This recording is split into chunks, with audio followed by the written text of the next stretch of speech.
Hello friends, this is Pooja J. I am a company secretary with an experience of 5 years, and today I am running with an intention to ease the understanding of various sections under the Companies Act, and will be discussing different sections, code, regulations and all on my videos. Please don't use it as a text advice, and the sole motto is just to understand and learn. Hope you enjoy the video. Thank you. Today we are going to talk about the independent director.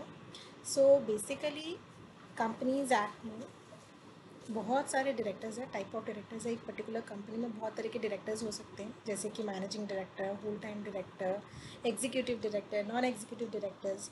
तो उसमें से एक independent director भी है जो basically non executive director ही होते हैं, and he is not in the whole time employment of the company, but we can say he is a part time employ of the company. So companies act 2013 में एक specific section है for independent director, जो कि chapter 11 subsection 6 of section 149 में है, जो basically independent director के बारे में ही डील करता है, which is an very important and a broad term in itself. So today basically हम लोग इंडिपेंडेंट डायरेक्टर के बारे में ही डिस्कस करेंगे। तो बेसिकली इंडिपेंडेंट डायरेक्टर वो डायरेक्टर है जो कि managing director, whole time director और नॉमिनी डायरेक्टर कंपनी का नहीं हो सकता। Apart from these 3 kinds of directors, जो डायरेक्टर है वो इंडिपेंडेंट डायरेक्टर बन सकता है। सो ये subsection 6 itself is a big sections, तो मैंने इसी सबसेक्शन को 3 पार्ट में या 3 कैटेगरी में डिवाइड किया है। फर्स्ट कैटेगरी हम लोग ले रहे हैं इंडिपेंडेंट डायरेक्टर, जो कि एक बंदा है, वो अपने पॉइंट ऑफ व्यू से देख सकता है कि वो कौन कौन सी चीज़ें वो फॉल करे तो वो इंडिपेंडेंट डायरेक्टर बन सकता है। सेकंड कैटेगरी में ये बोला गया है कि अगर मेरे जो रिलेटिव्स हैं, अगर वो मेरे इस कंपनी में, जिस कंपनी में मैं इंडिपेंडेंट डायरेक्टर अपॉइंट होने वाली हूँ, उस कंपनी का अगर रिलेटिव डायरेक्टर ये चीज़ है, तो मैं इंडिपेंडेंट डायरेक्टर उस कंपनी का नहीं बन सकता। थर्ड कैटेगरी है मेरा plus together with my relatives, अगर मैं ये सारी चीज़ें कर रही हूँ उस कंपनी में, तो मैं उस कंपनी की इंडिपेंडेंट डायरेक्टर नहीं बन सकती। सो बेसिकली अभी हम लोग फर्स्ट कैटेगरी के बारे में डिस्कस करेंगे, जो कि ए, बी और सी में है। ए में ये बोल रहा है कि जो भी बोर्ड ऑफ डायरेक्टर के ओपिनियन में जो बोर्ड ऑफ डायरेक्टर को जो भी बंदा सूटेबल लगता है इंडिपेंडेंट डायरेक्टर के लिए, वो उस बंदे को इंडिपेंडेंट डायरेक्टर बना सकते हैं, provided he must possess some relevant expertise और एक्सपीरियंस। उसको पर्टिकुलर एक्सपीरियंस होना चाहिए which is in the opinion of the board of director, कि ये फाइबल है, इतना एक्सपीरियंस होने से मैं इस बंदे को इंडिपेंडेंट डायरेक्टर बना सकता हूँ, या इतना एक्सपीरियंस तो मुझे चाहिए उस बंदे के लिए इंडिपेंडेंट डायरेक्टर बनाने के लिए। सो बोर्ड के ओपिनियन में अगर कोई भी वो एक्सपीरियंस पॉजेस करता है, या जो भी उसमें एक्सपर्टीज़ है वो अगर फॉलो करता है इन the opinion of the board, तो वो बंदा इंडिपेंडेंट डायरेक्टर बन सकता है। सेकेंड, कि वो जो बंदा है, जो प्रपोज्ड पर्सन है, जिसको मैं इंडिपेंडेंट डायरेक्टर बनाना चाहती हूँ, तो वो उस कंपनी का, जिस कंपनी में उसको इंडिपेंडेंट डायरेक्टर बनाना है, उस कंपनी का, उसकी होल्डिंग कंपनी का, उसकी सब्सिडरी कंपनी का और उसकी एसोसिएट कंपनी का पास्ट में भी कभी प्रमोटर ना रहा हो, और अभी फ्यूचर में, अभी प्रेजेंट में भी प्रमोटर नहीं हो। तो बेसिकली ये जो टर्म है कंपनी और इट्स होल्डिंग, इट्स सब्सिडरी और एसोसिएट कंपनी, बार बार ये टर्म यूज़ होने वाला है, तो मैं इसको एज अ कैश एक वर्ड दे रही हूँ। Cash, C stands for company, A stands for associate company, S stands for subsidiary company and H stands for holding company. Basically जो भी बंदा कैश का प्रमोटर है, या कैश का प्रमोटर रह चुका है, या कैश का प्रमोटर है अभी भी, तो वो इंडिपेंडेंट डायरेक्टर नहीं बन सकता। फॉर एग्जाम्पल, अगर मैं रिलायंस इंडस्ट्रीज़ की प्रमोटर हूँ, तो आई एम नॉट क्वालिफाई और I am not eligible to become an independent director of Reliance Industry. Similarly B में एक और चीज़ बोला कि अगर प्रमोटर नहीं है तो ठीक है, बट प्रमोटर या डायरेक्टर, कैश का प्रमोटर या डायरेक्टर से मेरा कोई रिलेशन भी नहीं होना चाहिए, मेरा कोई नाता भी नहीं होना चाहिए। तो बेसिकली अगर रिलायंस इंडस्ट्री में कोई ऐसा डायरेक्टर है या कोई ऐसा प्रमोटर है जो मेरा फ्रेंड है, या जो मेरा भाई है, बहन है, जो भी है, तो मैं उस कंपनी की भी इंडिपेंडेंट डायरेक्टर नहीं बन सकती। एंड थर्ड इज़ लास्ट, इस कैटेगरी का लास्ट है सी, जो ये बोल रहा है कि मेरा कंपनी से कोई भी तरह का पिक्यूशनरी रिलेशनशिप नहीं होना चाहिए। पिक्यूशनरी रिलेशनशिप मीन्स कोई भी ऐसा ट्रांजैक्शन जो मैं कंपनी से कर रही हूँ, जैसे सेल का हो गया या कोई एजेंसी का हो गया, मैं कुछ को सर्विसेज प्रोवाइड करी, उससे मैं पैसे ले रही हूँ, इस तरह के ट्रांजैक्शंस को बेसिकली पिक्यूशनरी ट्रांजैक्शंस बोलते हैं, रिलेशनशिप बोलते हैं। तो वैसा रिलेशनशिप मेरा कंपनी से नहीं होना चाहिए। किससे नहीं होना चाहिए? सिर्फ कंपनी से? No no, not only company, company, its holding, subsidiary और एसोसिएट, दैट मीन्स कैश या फिर उसके प्रमोटर्स या डायरेक्टर्स से मेरे कोई भी पिक्यूशनरी रिलेशनशिप नहीं होना चाहिए। बट यार ऐसा तो पॉसिबल नहीं है, तो इसीलिए हो सकता है ना मैंने 1 रुपये का ट्रांजैक्शन किया हो या 10,000 का किया हो, तो उसके लिए अगर मुझे इंडिपेंडेंट डायरेक्टर नहीं बनने दे उस कंपनी का, तो जस्टिफाइबल नहीं है। तो इसीलिए सेक्शन ने एक क्लॉज इसमें ऐड कर दिया कि ठीक है, आपका अगर पिक्यूशनरी रिलेशनशिप है तो चलता है, बट वो जो आपका टोटल इनकम है ना, सपोज़ करो मेरा टोटल इनकम है 100 करोड़, अगर मैं वो 10 करोड़, 10% ऑफ 100 करोड़ इज 10 करोड़ अगर तक अगर मेरे को रिलायंस इंडस्ट्री से आ रहे हैं तो ओके है भाई, मैं बन सकती हूँ। बट 10 करोड़ प्लस 1 रुपी भी मुझे उस कंपनी से आ रहा है ना, तो मैं उस कंपनी की इंडिपेंडेंट डायरेक्टर नहीं बन सकती। अभी ये जो ट्रांजैक्शन है या ये जो पिक्यूशनरी रिलेशनशिप वाला जो ट्रांजैक्शन है वो कब तक का देखना है? मैं जिस कंपनी में अपॉइंट होने वाली हूँ ना, उसके प्रिसीडिंग फिनेंशियल 2 ईयर देख लो और करेंट फिनेंशियल ईयर भी देख लो। अगर ये तीनों साल में मैं इंडिपेंडेंट, ये मेरा 10% से अगर टोटल इनकम वहाँ से आ रहा है तो मैं उस कंपनी की इंडिपेंडेंट, रिलायंस इंडस्ट्री से अगर मेरा 10 करोड़ से ज़्यादा आ रहा है मेरा टोटल इनकम का, तो मैं उस कंपनी की इंडिपेंडेंट डायरेक्टर नहीं बन सकती। सो ये हो गया फर्स्ट कैटेगरी। तो फर्स्ट कैटेगरी में बेसिकली 3 पॉइंट्स हैं। पहला पॉइंट बोलता है कि बोर्ड के ओपिनियन में अगर मैं फिट एंड फाइन हूँ उस कंपनी की इंडिपेंडेंट डायरेक्टर बनने के लिए, तो मुझे बनाया जा सकता है रिलायंस इंडस्ट्री का इंडिपेंडेंट डायरेक्टर।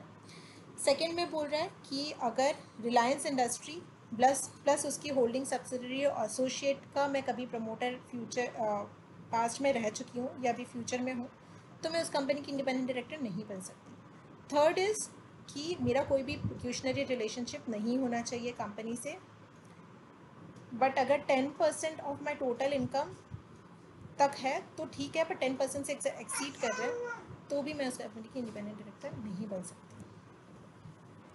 सो अब हमारा आता है सेकंड कैटेगरी, दैट इज़ मेरे रिलेटिव्स का पार्ट। तो अगर मैं अपने रिलेटिव्स की बात करूँ तो ये सेकंड कैटेगरी में आ रहा है और ये सब क्लॉज डी में आ रहा है। डी में ये बोलता है नन ऑफ हुज रिलेटिव, मतलब मेरा कोई भी relative. What is the meaning of the term relative?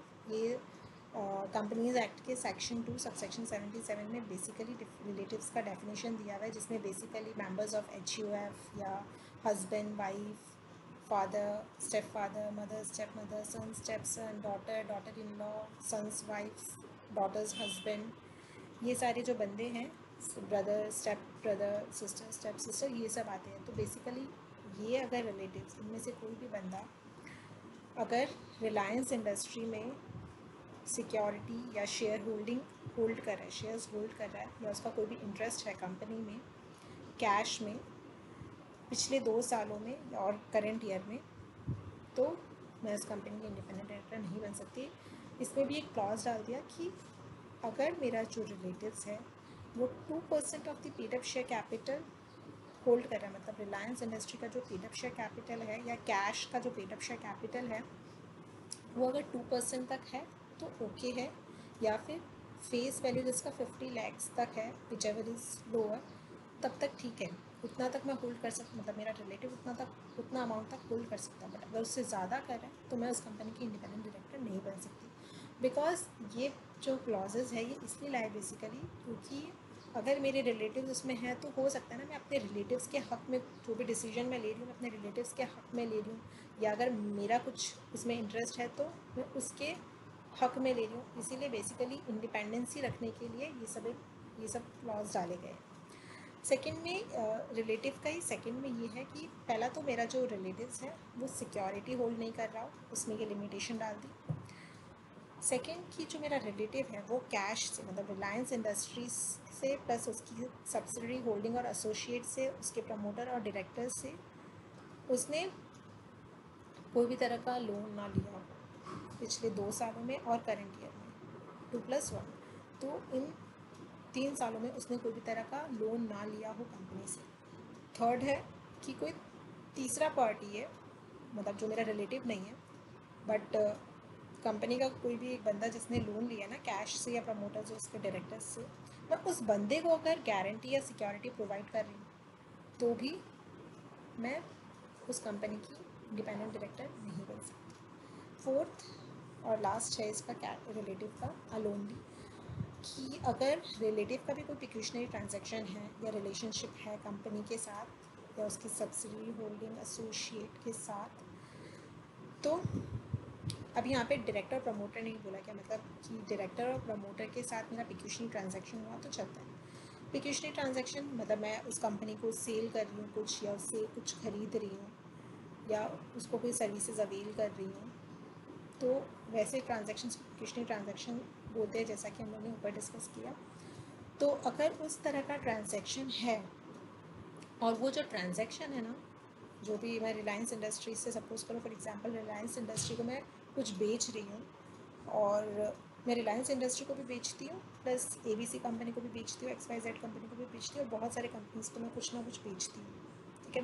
मैं मतलब मेरा रिलेटिव बेचता है, और उसका जो टर्नओवर है ना, ग्रॉस टर्नओवर या टोटल इनकम है ना उस बंदे का, वो 2% से ज़्यादा, तो मुझे सपोज करो अगर 100 है तो 2% ऑफ 100 इज़ 2 रुपीज़, 2 रुपीज़ या उससे ज़्यादा अमाउंटिंग टू 2 रुपीज़, तो 2 रुपीज़ अगर मैं रिलायंस इंडस्ट्री से ले रही हूँ तो मैं उस कंपनी की इंडिपेंडेंट डायरेक्टर नहीं बन सकती। मतलब मेरा रिलेटिव अगर 3 रुपया या 4 रुपया इससे कमा रहा है, रिलायंस इंडस्ट्री से कमा रहा है, तो मैं उस कंपनी की इंडिपेंडेंट डायरेक्टर नहीं बन सकती।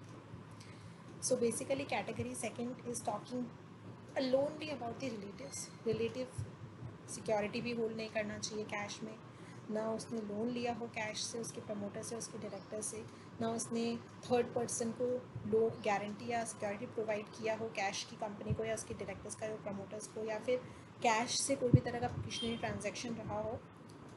एक्सेप्शन है इसमें कि जितना भी प्रिस्क्राइब्ड क्राइटेरिया है ना उतना तक होल्ड करे तो चलता है, अगर उससे ज़्यादा होल्ड कर रहा है तो वो नहीं बन सकता। अभी जो फोर्थ में पॉइंट है, ये बोला कि टोटल इनकम जो है ना, या जो ग्रॉस टर्नओवर 2% वाला क्राइटेरिया, वो अगर ये फोर्थ पॉइंट अलोनली या फिर इन सब का मिला के भी वो 2% से एक्सीड हो रहा है ना, 1 2 3 जो हम लोग ने पॉइंट डिस्कस किए, तो भी मैं उस कंपनी की इंडिपेंडेंट डायरेक्टर नहीं बन सकती। सपोज करो पॉइंट ए में 0.5% है, मैं paid up share capital hold कर रही हूँ, इंडेटनेस जो लोन ले रही हूँ वो 1% है और इसमें 1% आ जाता, तो टोटल मिला के अगर 2% से क्रॉस हो रहा है तो भी मैं इंडिपेंडेंट डायरेक्टर नहीं बन सकती, सिंगली या फिर in combination with these transactions 1 to 3।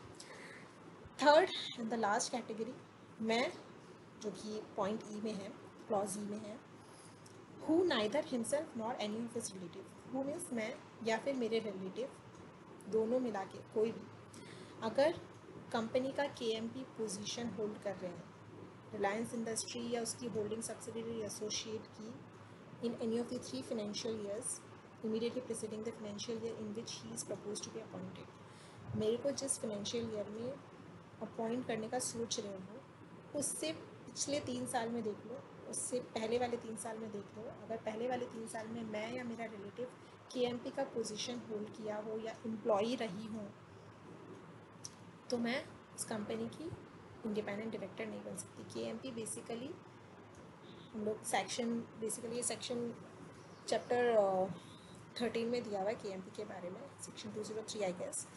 सो उसमें ये बोला है कि KMP means a person who is a managing director, whole time director, manager, CEO, CFO, company secretary. So ये सारे बंदे बेसिकली KMP के पोजीशन में आते हैं। तो KMP में अगर मेरा या मेरा रिलेटिव कोई भी होल्ड करा है, या मेरा या मेरा रिलेटिव उस कैश का एम्प्लॉई रह चुका है, तो मैं इंडिपेंडेंट डायरेक्टर नहीं बन सकती इस कंपनी। सेकेंड है कि is or has been employee or proprietor of a partner in any of the 3 financial year preceding the financial year in which he is proposed to be appointed, of ये A और B conditions है कि अगर कोई ऐसी legal firm है या कोई ऐसी कंसल्टिंग फर्म है जो कैश को कंसल्टेंसी देती है या उसकी लीगल चीज़ें हैंडल करती है, या कंपनी सेक्रेटरी का फर्म है और वो कैश का बेसिकली अकाउंटेंसी वगैरह देखती है या उसकी रिटर्न्स वगैरह फाइल करती है, या कंपनी सेक्रेटरी प्रैक्टिस का एक फ़र्म है और उसको कैश को सर्विसेज प्रोवाइड करती है। जो पोस्ट ऑडिटर है वो कैश को सर्विसेज प्रोवाइड करता है, उसका जो फर्म है बेसिकली, और उस फर्म की मैं पार्टनर प्रोप्राइटर या एम्प्लॉई हूँ पिछले 3 सालों में, और तो मैं उस इंडिपेंडेंट डायरेक्टर नहीं बन सकती। तो इसमें भी एक एक्सेप्शन दे दिया कि अगर उस फर्म का, जिस भी फर्म की मैं प्रोप्राइटर, पार्टनर या एम्प्लॉई हूँ, उस फर्म का अगर टर्नओवर मैं देखूँ और वो 10% मुझे रिलायंस इंडस्ट्री ही दे रही है, तभी ये चीज़ एप्लीकेबल होगा। अदरवाइज़ तुम बन सकते हो। अगर 9% मुझे, सपोज़ करो कि कोई सीए फार्म है, उसका टर्नओवर, ग्रोस टर्नओवर 100 करोड़ है, और मुझे मेरी रिलायंस इंडस्ट्री 5 करोड़ ही आ रहे हैं, तो मैं उस फर्म में हालांकि एम्प्लॉई हूँ या पार्टनर हूँ उस फर्म की, बट चूँकि सिर्फ 5% ही मुझे रिलायंस इंडस्ट्री से मिला, तो मैं रिलायंस इंडस्ट्री की इंडिपेंडेंट डायरेक्टर बन सकती हूँ। इसमें केस दे दिया 10% से ज़्यादा है तो नहीं बन सकती। ठीक है। एंड थर्ड पॉइंट बोल रहा है कि मैं प्लस मेरा रिलेटिव अगर दोनों मिला के भी ना कंपनी का टोटल वोटिंग पावर 2% से ज़्यादा वोटिंग पावर अगर होल्ड कर रहे हैं, तो भी मैं उस कंपनी की इंडिपेंडेंट डायरेक्टर नहीं बन सकती। फोर्थ, कि कोई एनजीओ है और वो एनजीओ जो भी रिसीव करता है ना, सपोज करो वो साल में एक पर्टिकुलर ईयर में उसने 100 करोड़ रिसीव किए, ठीक है, या 100 रुपीज़ रिसीव किए फॉर ईजी कन्वीनियंस या ईजी एक्सप्लेनेशन के लिए लिखते हैं हम लोग, 100 रुपीज़ उसने रिसीव किया, बट 25 रुपीज़ ना रिलायंस इंडस्ट्रीज़ ने उसको दान कर दिया, और मैं उस एनजीओ की चीफ एग्जीक्यूटिव और डायरेक्टर हूँ, तो मैं अगर उस कंपनी की चीफ एग्जीक्यूटिव, उस एनजीओ की चीफ एग्जीक्यूटिव और डायरेक्टर हूँ, और वो एनजीओ 25% तो रिलायंस इंडस्ट्री से ही रिसीव कर रहा है, 25 रुपये तो रिलायंस इंडस्ट्री से ही रिसीव कर रहा है, या उसके प्रमोटर्स, उसके डायरेक्टर से रिसीव कर रहा है, या उसकी होल्डिंग सब्सिडियरी एसोसिएट कंपनी से रिसीव कर रहा है, तो भी मैं रिलायंस इंडस्ट्री की इंडिपेंडेंट डायरेक्टर नहीं बन सकती। एंड थर्ड इज, इसमें एक और चीज़ बोला है कि और डेट होल्ड्स 2% और more of the total voting power of the company, और मैं रिलायंस इंडस्ट्री की भी 2% से ज़्यादा वोटिंग पावर भी होल्ड कर रही हूँ, तो मैं नहीं बन सकती। Second, who possess such other qualification as may be prescribed. Such other qualification as may be prescribed में बेसिकली वही आता है कि बेसिकली ये रिलेटिव्स वाला ही आता है। सो फ्रेंड्स, इंडिपेंडेंट डायरेक्टर इतना ही है। अभी इसमें एक और इम्पॉर्टेंट चीज़ है कि ये तो है कि आप एलिजिबल हो, अगर आपने ये सब चीज़ें कंडीशंस फुलफिल की तो आप एलिजिबल हो इंडिपेंडेंट डायरेक्टर बनने के लिए। सो बेसिकली ये 3 पार्ट्स में डिवाइडेड है, पार्ट 1, पार्ट 2, पार्ट 3। अगर आप इसको इस तरह से पढ़ेंगे तो आपके लिए भी ईजी रहेगा कि समझना और देखना कि कौन बंदा इंडिपेंडेंट डायरेक्टर बन सकता है, कौन बंदा इंडिपेंडेंट डायरेक्टर नहीं बन सकता है। प्लस इसमें ये भी है कि इंडिपेंडेंट डायरेक्टर का जो कॉन्सेप्ट है वो क्यों आया, क्या ज़रूरत है इंडिपेंडेंट डायरेक्टर अपॉइंट करने को, किसको ज़रूरत है इंडिपेंडेंट डायरेक्टर अपॉइंट करने की। तो बेसिकली जो भी लिस्टेड कंपनीज हैं ना, एवरी पब्लिक लिस्टेड कंपनी, उसको बेसिकली इंडिपेंडेंट डायरेक्टर अपॉइंट करना मैंडेटरी है। Means you have to mandatorily appoint independent director. और कुछ प्रिस्क्राइब क्लासेस ऑफ कंपनीज भी है जिसको भी इंडिपेंडेंट डायरेक्टर अपॉइंट करना मैंडेटरी है। बेसिकली ये मैंडेटरी भी है तो सिर्फ लिस्टेड के लिए। इट मीन्स कि अगर कोई प्राइवेट कंपनी लिस्टेड है तो he is not mandatorily required to appoint independent director, although private company भी चाहे तो इंडिपेंडेंट डायरेक्टर अपॉइंट कर सकती है, बट उसको भी ये सारे रूल्स जो सबसेक्शन 6 में है वो फॉलो करने पड़ेंगे। एलिजिबिलिटी क्राइटेरिया देखनी पड़ेगी। अभी सेंट्रल गवर्नमेंट ने कौन कौन सी कंपनीज़ के लिए बोला है।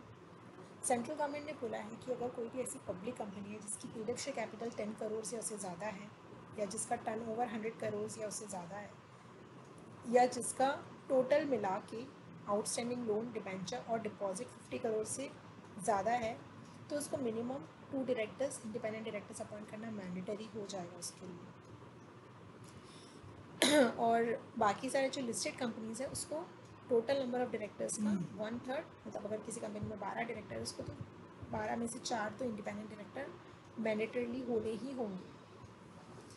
और जिसने भी ये एक्ट आने के बाद में कंपनी अगर कुछ एग्जिस्ट करी पहले से और ये एक्ट आने के बाद में, तो उसको ये एक्ट आने के 1 साल के अंदर अंदर उसको ये जो सब सेक्शन 4 वाला है वो क्राइटेरिया फुलफ़िल करना पड़ेगा। और उसको जो क्राइटेरिया फुलफ़िल करना पड़ेगा, तब उसको अगर इंडिपेंडेंट डायरेक्टर अपॉइंट करना है तो उसको ये सारी चीज़ें मैंडेटरीली देखनी पड़ेगी। So for today I'll conclude my this session and for this topic. So if you have any doubt or any queries regarding independent director or regarding this topic, you can contact me or you can mail me. So thank you, that's it for today. I'll be तो मैं next अपना session next Sunday लाऊंगी, जिसमें मैं basically resident directors और women director के बारे में discuss करूँगी, और कह सकते हो आप कि बेसिकली सेक्शन 149 के बारे में डिस्कस करूँगी, जो कि बहुत ही इंपॉर्टेंट एंड बहुत ही इंटरेस्टिंग सेक्शन है फॉर कंपनीज एक्ट। और जो डे टू डे में डील करते हैं, जो day to day company secretaries है जो बेसिकली कंपनीज में एम्प्लॉयड है या प्रैक्टिस में है, तो उसके लिए बहुत ही फ़ायदेमंद है ये सेक्शन और बहुत ही प्रीशियस है ये सेक्शन। सो आज के लिए इतना ही। Next will be talking about section 149 as a whole. And अगर आपको ये वीडियो पसंद आया तो इसको लाइक, शेयर और सब्सक्राइब ज़रूर करें। आपकी यदि क्यूरीज़ हो कोई भी इससे रिलेटेड तो प्लीज़ मुझे कॉन्टैक्ट करें। Thank you.